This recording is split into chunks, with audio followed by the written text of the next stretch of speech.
Many portions of this episode had the hairs on my arms stood up. Goosebumps, I tell you. Episode 41 of Shaman King, Encounters in Hell, was a hellacious episode. There were so many moments that really started to weave together the philosophy, the story, and the future that will be and coming in Shaman King. I'm Dimsy, the guardian ghost of the Shaman tribe. Now, I can't recall manga panels and chapters like the encyclopedia that is our tribal chief. However, when I look back, after I watched this episode, I looked back at the chapters to see what was missed, and I'm okay with it. I'm okay. There's a few bits where they cut off, such as the fight between Team Hanagumi and their opponents, and they just made it into one quick scene. But they squeeze a lot of moments in this episode from different locations of Shaman King. One of the things which I didn't like is that Shaman King recently has been situated in one location, but we had a battle and event in Hauselea whilst the Exos are driving, and again in Hell,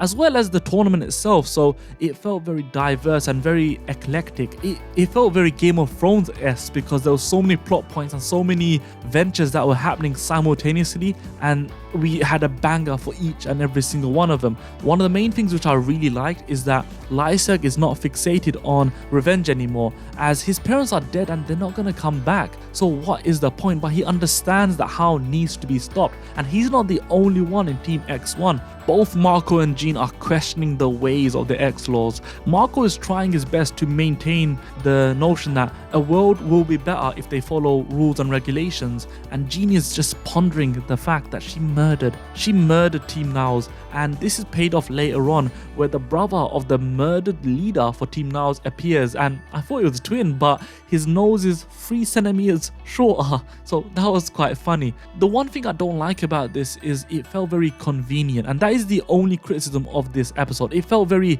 convenient. Oh, the brothers here now and they're fighting. Thankfully, this wasn't resolved in one episode, so hopefully this goes on for the next 1 or 2 episodes, because I liked the way they spliced through the different events. I liked how there were so many cuts between the different scenes where, okay, this is the X-Laws portion, this is Yo's portion, this is the House story, and more importantly and most importantly, everything is tying back. This whole episode is tying back to Yo's principle that you give what you get what you deserve, and hate only breeds hate. To which Yo is trying to figure out a way to stop this, whereas Hao has completely embraced this, as we see later on. And the parallels in this episode, not only do we see between Yo's way of thinking and Hao's way of thinking and their histories and just the way they are, but between X1 and Team X2. Team X2, they reject Marco as the captain. They're like, look, he lied to us. We can't have him as our captain. To defeat Hao themselves.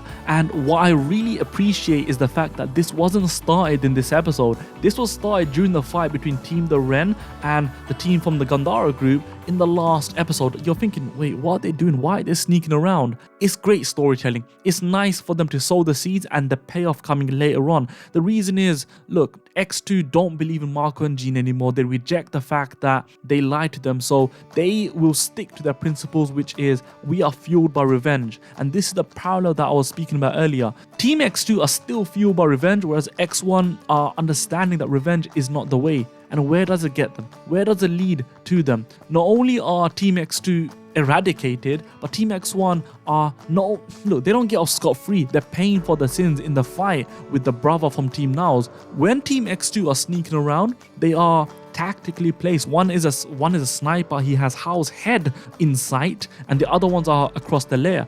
And what does he see? He sees Hao thinking about Horohoro being a descendant from a wolf, and he then thinks about his own mother and starts to cry. As soon as he sees him crying, the spirit of fire stabs him through the body and incinerates him.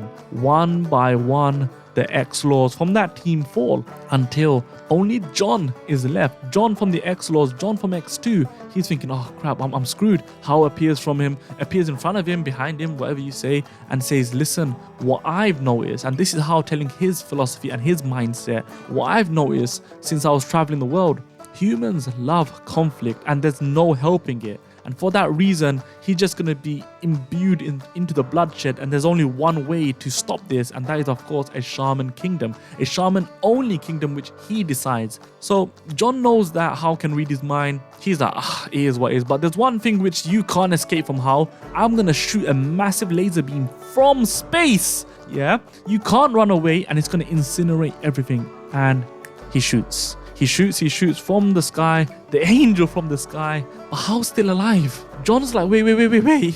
Why am I still alive? And he's confused, he's worried.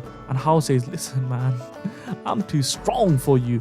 And he commends John's tenacity and strength to carry out this mission. Unfortunately, it's just not enough, and Hao's in a bad mood because the X-Law saw something which they really shouldn't have had. The anime makes it quite difficult, but it kind of gives you enough clues to figure it out. The manga was a bit more explicit, but they saw Hao cry, and he can't forgive that. He destroys, eradicates, decimates, vanishes John.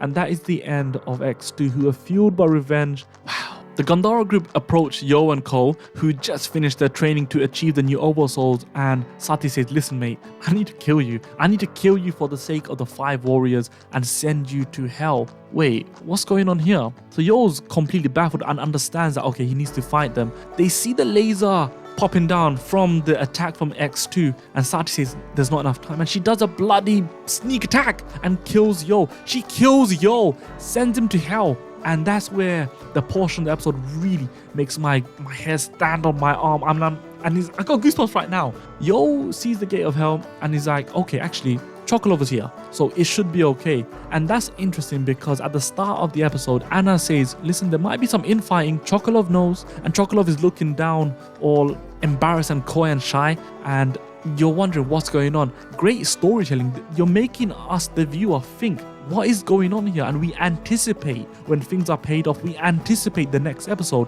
So again, kudos to the anime for doing this. Yo sees the giant demon from Osorazan and he says, welcome, I need to guide you. And he learns that Sati saved the giant demon, and that's why the giant demon is serving her right now. And he has a mustache. That's nice. He looks much better with the mustache. But Yo's thinking, oh wait. If you're here, Matamune, where's Matamune? And he looks for Matamune, but he can't find him. And Matamune somewhere in the background says, perceptive as usual. It was so nice. It just felt like a great callback. As Yo enters the first gate of hell, he sees someone resembling Mikihisa, thinking that he's an imposter, and they attack each other to find out this is Yohken, the Asakura that defeated Hao 500 years ago. And there's a state of confusion, and you can tell that Yohken is enraged. He's filled with rage, and he's just confused. He's out of touch. He's berserk at this current stage. Yo is trying to figure out, how can I make this work? And he's thinking, wait. He has the Demon Slayer Oversoul, but Matamune is not here. And he pieces together that it's all about willpower, due to the fact that hell is a communion within the Great Spirit itself. And Shamans, although he's a ghost right now, he should be able to will his way into whatever he needs. So he gets the Asakura treasure, and Yohken, wait, how do you have that? And that's where we see Yo's new Oversoul. I'm going to discuss all of that in the next episode, but as we see Yo's new Oversoul and he's going to battle Yohken, let's talk about the positives of this episode. And the only negative was things felt a bit convenient, but that's it. It's nothing, don't worry. This episode weaved together the principles of varying and different sides throughout the Shaman King universe. We had Hao's mentality, Yo's mentality, and the X-Law's mentality slowly starting to shift, as well as the disparity between X1 and X2. We saw how revenge gets you killed essentially, and you have to pay for your sins with X1 as they are fighting the brother from the deceased Team Now's leader. We're also understanding the fact that it really doesn't matter where you stand. If you're going to do something, someone else will always not be happy. So you should only let your heart dictate the way, and that strikes Lyserg, because that is a teaching of Yo, and that's how he goes through things. A phenomenal episode. And one thing I want to point out is this showcased the rage, the anguish, and the sorrow, the sadness of Hao, and it paired it together with the rage of the victims that are X2, and then also the rage and the confusion within hell itself of Asakura Yohken, which we're going to see more of in the next episode. A great storytelling episode, a greatly directed episode. I like this. I want to see more of this. I want to see more of this, and this is the Shaman King that I want. What did you think of the episode? Make sure you subscribe to the Shaman Tribe.